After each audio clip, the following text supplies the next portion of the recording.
It's a wonderful evening to discuss cricket, and just wanted to seek what's everyone thinking about the WTC final, which is going to start from Friday. Can't wait for it.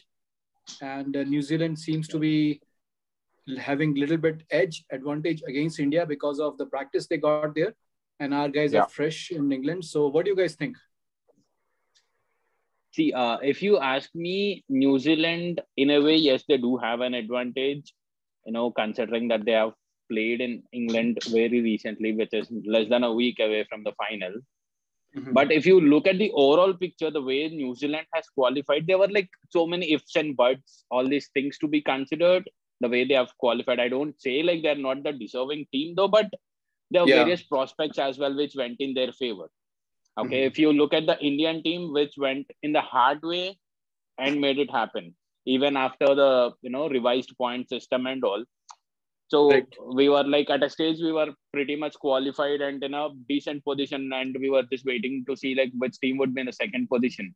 But after, because of the pandemic and all, so the scoring thing has been changed. But still we could manage to do it. But in the other hand, if you see like if Australia has not bowled those 2 overs slow, or that delayed 2 overs, they would not have been penalized for 4 points. Or in fact, if they would have got their DRS right during the Ashes, right, so probably they would have won the test match and it would have been a different scenario. Correct. Right. But all said and done, but see, I would also say New Zealand was slightly favored in entering the final is because of the number of 2 test match series that they have played. Compared to the other teams, they have played 2 test matches, which in fact they did win, but that would give them more weightage in terms of points as well. And talking about this, advantage of playing test matches, yes, they would have a slight edge, because if you see of late, the Indian cricket team has played last test match was almost 3-4 months back. Right. So there might be a slight rusty, but being a professional player, so we expect them to deliver it well. Yeah. That sounds right. And what do you think about our batting lineup? Our guys can handle the swing conditions in England, Pawan? Well, I'll leave it for Rahul to take it up. See, the whole lineup, if we talk about all the 11 players, all of these guys have got enough matches to play in the last 3 to 4 years, right? It's not like a new team or something which has not been tested. Probably the opening pair, you can say, where they have not got like 15 to 20 test matches where we can say that, okay, they have delivered consistently, like the way we had a good time frame where Sehwag and Gambhir had opened for India. But if you'll check from number 3 onwards, it's pretty much the same that was there from past 3 or 4 years, right? So our core strength of batting lineup is good. Pujara at 3, Kohli at 4, Rahane at 5. If we are going to pick Vihari and just go with 4 bowlers, that also looks good. And depending on the conditions, I'm sure the core strength of the batting lineup really looks good, and they should be able to, play the situation well. And I don't think so that the condition is going to be too against or too foreign or too alien for these players. They should be able to play well. Considering that's right. Considering how was Virat Kohli's first season in England and how he improved as a player in the second visit to England, right? That was much more better than how it was in the first one. So the core strength is good. But openers, I think if they just patiently wait for the ball to come onto the bat rather than just flashing it out, patiently just held their nerves for a bit and wait for the time to attack. You'll definitely get that opportunity where you as an opener can definitely attack once you understand which way the ball is moving or how the wicket is generally reacting. Yeah. So Saurabh, That's my take on it. I want to know your take, Saurabh. See, do we need to go with 7 batters and 4 bowlers, which means like we'll be having Hanuma Vihari, who has done really well, with the limited outings that he has got in Test cricket. Yeah. He kept delivering it, but somehow he doesn't feature in this probables, for sure playing 11 sort of a thing. So what's your take? You think Hanuma Vihari should feature? Yeah, I think Pawan, having like 5 specialist batsmen and a guy like Jadeja who can bat and ball at the same time will give us an advantage to have like 5 bowlers and good set of like 6 very strong batsmen. So I think 6 batsmen, 5 bowlers, that equation should work for us because batting is our strength, and if our bowling clicks, I think that will be a very good combo to have in the WTC final. And New Zealand is not a very good player of spin bowling. So we have Ashwin and Jadeja who can bat as well and ball as well. Add 2 or 3 seamers and that's a good team. Yeah. So Rahul, you also agree with that? Yeah. It has to be the 5 specialist batsmen, Rishabh Pant at 6, and we can consider Jadeja and Ashwin if together they are able to say pitch in 50 to 60 runs per inning. That is equivalent to a 7th batsman. Yeah, so if both of them can somehow give us say 50 to 60 runs, that will be great. Okay, so I might sound like old-fashioned, but I somehow want to see those typical test match players be there in the playing 11 because they get limited opportunities. They do not get featured in the ODI cricket and all. So I somehow get, biased a bit when it comes to this test players being in the playing 11. Okay, that's a very valid point. I would like to add something. See, what has been happening in the past 2 or 3 years, if we notice, majority of the teams are like, say 150 for 2 or 150 for 3, and they are all out for 225 to 275 range, right? Batsman number 1, 2, and 3 and 4 are scoring. But if we generally see partnerships after batsman number 4, it's not at all there, right? So if these batsmen give us 50 runs partnership or century or 150 run partnership, for sure, then we can consider them at those numbers. But we haven't seen such consistency by batsmen who are coming after number 4.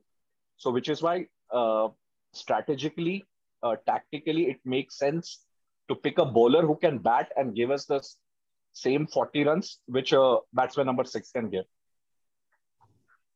Right. Sounds convincing, but somehow, could not fully take it. My point, I mean, the way I'm looking at it is, for sure, the conditions in England would be more friendly for the bowlers, especially the swing bowlers. It would be more test for the batsmen to apply themselves, and get the run sticking. Yeah. So I would feel like a player like a Pujara and Vihari, if they get themselves in, they can take care of one end and the other players can just bat around them. Right. Yeah, absolutely. One thing I want to add there is we do not have the same advantage like we had like 15 years back, where a Sehwag can come and bowl, Tendulkar can come and bowl, Ganguly can come and bowl. Now these 3 players can get into any lineup purely as batsmen, but they can still share the burden. If a team has to bowl, say 120 to 130 overs, these bowlers can pitch in at least 30 overs in the match, right? We do not have that advantage. Neither Kohli bowls, nor Rohit Sharma bowls, neither Pujara bowls. So that is the problem. 15 to 20 overs in an inning, and we even if they do not pick a wicket but have the economy of 3 to 4 runs in between, that would have done for the team. But we don't have that choice. Right. In fact, we miss a genuine all-rounder. or at least somebody who can bowl, as you rightly said. That would make a huge difference in a test match, isn't it? Once a bowler is having a long spell, and if somebody can come and share the load, probably bowl few overs before lunch or before tea. And in fact, they do take wickets as well, such bowlers. We have seen it in the past as well. Right. So it would be interesting to see. So as per the 15 that has been announced, so it is pretty much evident that Vihari would not be there in the playing 11. Umesh Yadav, Saha, right? So I would feel like it would come down to Mohammad Shami and Siraj. If given a choice, then between Shami and Siraj, then I would go with Siraj. Okay. Yeah.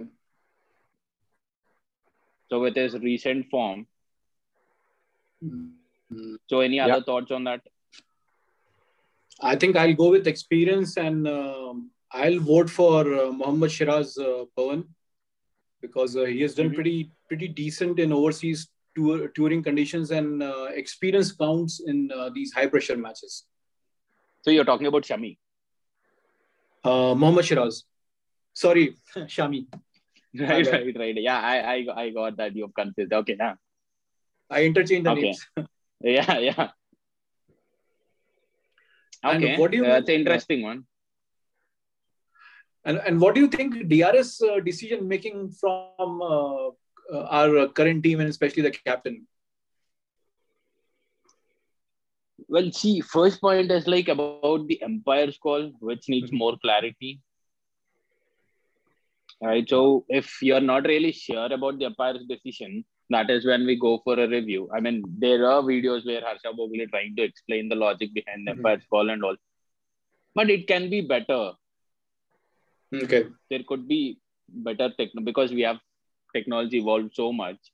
Because if you remember, 1999 was for the first time when we had, the particular line during the replays. They used to show just the line. That was, I think, in CB series when India was touring Australia. That was for the first time we had this. Yeah, so after that, we have evolved, and now we have this ball tracking and everything. So certainly technology can take its place, and there is scope of improvement, especially in the umpire's call. Yeah. And about the decision making, see, on a given date, purely depends, especially most of the decisions, I think, whenever a team is taking it, the only confidence reason is it could either be just clipping the bails, or maybe it can go as umpire's call. Right. So now they have the luxury that the decision will not be lost, or, the particular review will not be lost. Yeah. Right. So Rahul, should we bat first? Yeah. Which will give us the advantage? Batting first or chasing? We have to pick 20 wickets, so I don't mind chasing. We have to pick 20 wickets. So the sooner we get them out twice is better for us, is what I feel. So understanding that our players, especially our batting lineup, need not be exposed on day one. Understanding the pressure of the final already, and understanding its English conditions, they have. I mean, it's technically still not summer, right? They are just entering summer season. It's just start of the season. So, the ball might still move in on day one and day two. So I would prefer New Zealand batting and the seamers going and attacking them. I second that, but my reason is slightly different. The only thing is, I assume that it would be overcast conditions as per what it's been shown in the weather reports and all. Mm-hmm. So with overcast conditions, and if our swing bowlers can get early breakthroughs and bundle out New Zealand for, not at least a decent score, but way below a par score. So that will be a confidence booster for our batsmen who do not want to take those unnecessary risks and would apply themselves more. And I strongly feel the opening wicket partnership would be setting the platform for us, because we have depth in the batting. So it's just that the opening wicket partnership, if they can get us through those 15-20 overs, then we can eye a decent score. Yeah. That's right. So So Saurabh, any other thoughts about what special can we do? Because we lost recently to New Zealand. When we toured New Zealand, conditions are quite different though. Yeah. Well, I'll just say that our guys do not chase anything outside the off for the initial part of the game of their innings, because the swing conditions, will be a bit challenging. And if they can, as Rahul said, right, they need to wait for the ball to come to the bat. And if our guys can be patient, I think we have a pretty decent lineup, and we should win the final. Okay, sounds. Gee, my only worry is about the initial 15 overs with a new ball. Yeah. If that is taken care, then we should be eyeing a good score and also hands closer to the trophy. Right. All right, guys. So let's connect again after day one, and Sure. let's see where the situation is, how the teams are positioned. Sure. Sounds good. Yeah. All right, then. Nice talking to you. Let's hope Team India does well. Nice. Sounds good. Bye-bye. Nice Bye. meeting you guys. Take care. Bye. Bye. Bye.